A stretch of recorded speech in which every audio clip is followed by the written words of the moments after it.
अस्सलाम वालेकुम। 2023 में मैंने ओपन डोर स्कॉलरशिप प्रोग्राम जो रशिया का है वहाँ पर मैंने अप्लाई किया और अल्हम्दुलिल्लाह मैंने वहाँ से विन की स्कॉलरशिप। और सारे प्रोसेस को ऑलरेडी मैं इंस्टाग्राम पर, फेसबुक और यूट्यूब वगैरह पर डिफ़ाइन कर चुका हूँ। अब जबकि विनर्स और प्राइज़ विनर्स यानी कि विनर्स और रनर अप्स की लिस्ट लग गई है, अब उन्होंने डॉक्यूमेंट्स वगैरह सबमिट करवाने हैं। तो उन डॉक्यूमेंट्स में एक डॉक्यूमेंट ये एप्लीकेशन फ़ॉर्म का है। काफ़ी स्टूडेंट्स को उसमें इशू आ रहे थे कि एप्लीकेशन फॉर्म में क्या-क्या चीज़ें फ़िल करनी है, क्या करना है, तो कन्फ्यूजन थोड़ी थी। मैं इस वीडियो में आपको बता देता हूँ कि मैंने क्या-क्या चीज़ें फ़िल की जब मैंने इसको सबमिट किया। माइट बी पॉसिबल कुछ चीज़ें इसमें चेंज हो गई हों, लेकिन आपने अपने एंड पे दोबारा से एक दफ़ा फॉर्म को गो थ्रू करना है और चेक करना है कि फॉर्म में कोई ऐसी चीज़ मिसिंग तो नहीं है।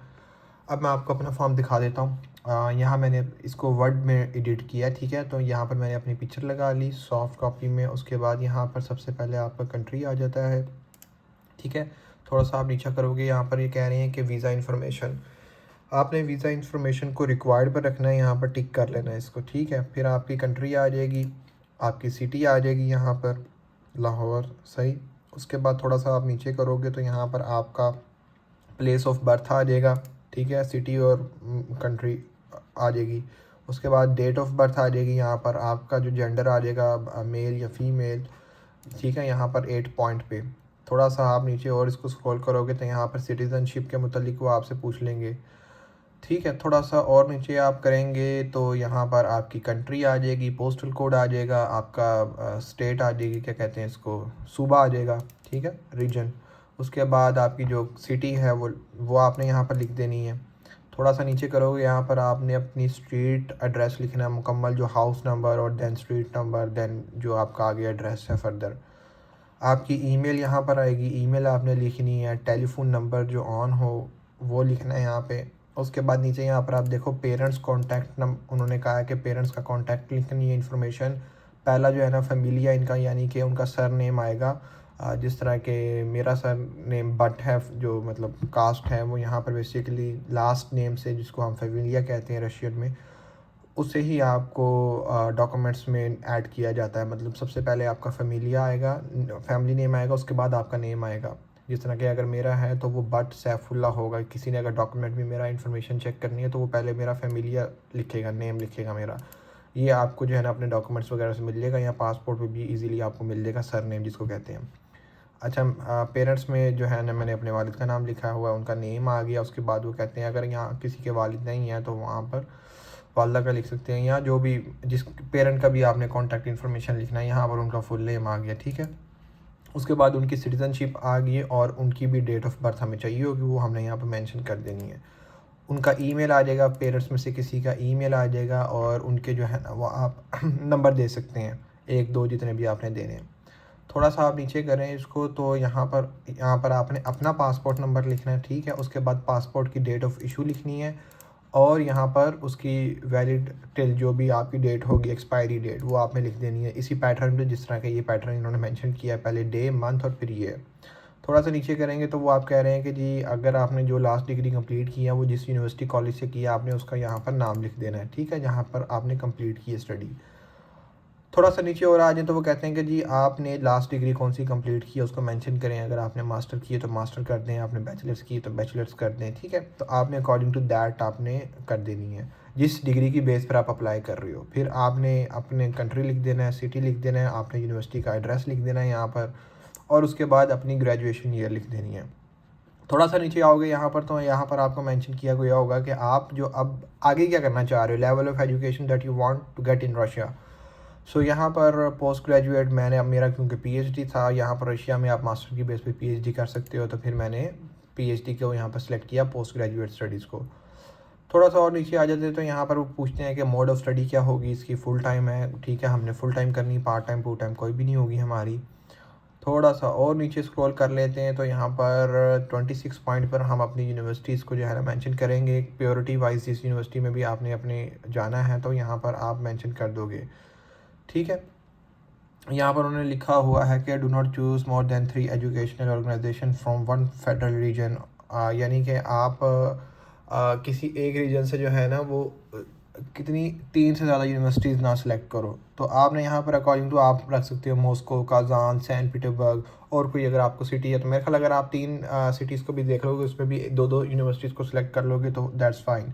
यहाँ पर आपने टॉप पर प्रायोरिटी वाइज अपनी यूनिवर्सिटी रख देनी है। इसकी कोई गारंटी नहीं कि आप पहली यूनिवर्सिटी पे ही जाओगे। अगर कोटा वहाँ पर ख़त्म हो गया होगा तो एजुकेशनल मिनिस्ट्री आपको किसी और जगह पे ट्रांसफ़र कर सकती है।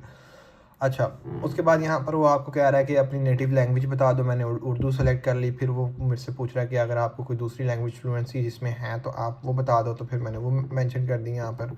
रशियन ज़ुबान मैंने यहाँ मेंशन की थी कि जी मैं बिगिनर हूँ, तो ये मैंने इसको सेलेक्ट कर दिया। ठीक है, यहाँ पर बड़ा इंपॉर्टेंट पॉइंट है ये वाला 28। इसमें वो हमसे पूछ रहा है कि आपने रशियन लैंग्वेज कोर्स करना है नहीं करना। मैंने कहा कि हाँ जी मुझे रशियन लैंग्वेज कोर्स करना है, तो यहाँ पर मैंने इसको भी टिक कर दिया। 29 पॉइंट में यहाँ पर उसने कहा कि भाई अगर कोई आपने स्पोर्ट्स में पार्टिसिपेट किया है तो आप बता दें। तो आपके भाई ने कुछ क्रिकेट में पार्टिसिपेट किया था, मैं खेलता रहा क्रिकेट। तो इवन के नेशनल लेवल पर पाकिस्तान की जो क्रिकेट टीम्स के जितने भी प्लेयर्स हैं तकरीबन उनके साथ ही मैंने काफ़ी हद तक ट्रेनिंग्स वगैरह की हुई है नेशनल क्रिकेट अकेडमी वगैरह में।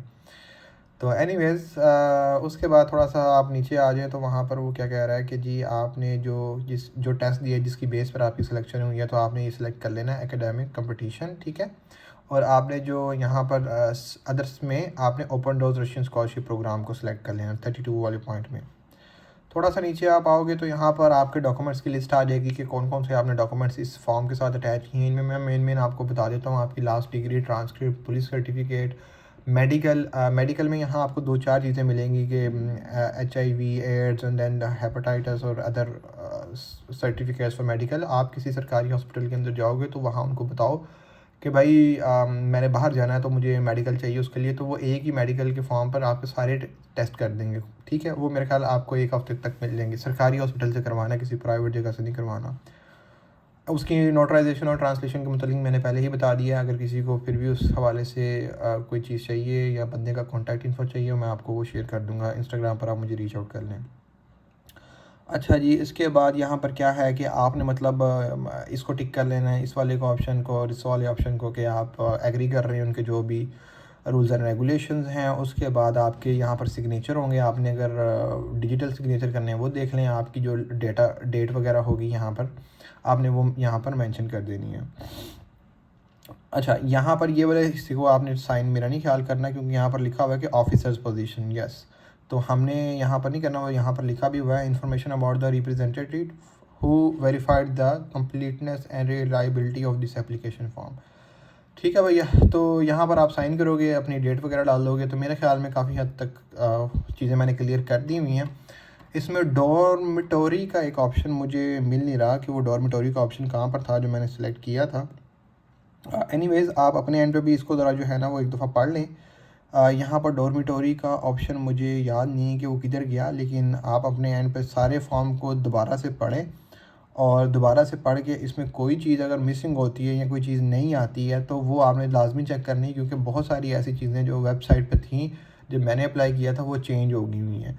तो ये नहीं करना कि कॉपी पे जो मैं बता रहा हूँ उस पर यकीन कर लेना। हर चीज़ को ख़ुद से भी पढ़ना है। यहाँ पर उनकी रशियन लैंग्वेज के साथ इंग्लिश में भी उन्होंने ट्रांसलेशन लिखी हुई है, तो थोड़े से खुद भी जो है ना वो इन चीज़ों को देख के फिर एप्लीकेशन फॉर्म को सबमिट करना है।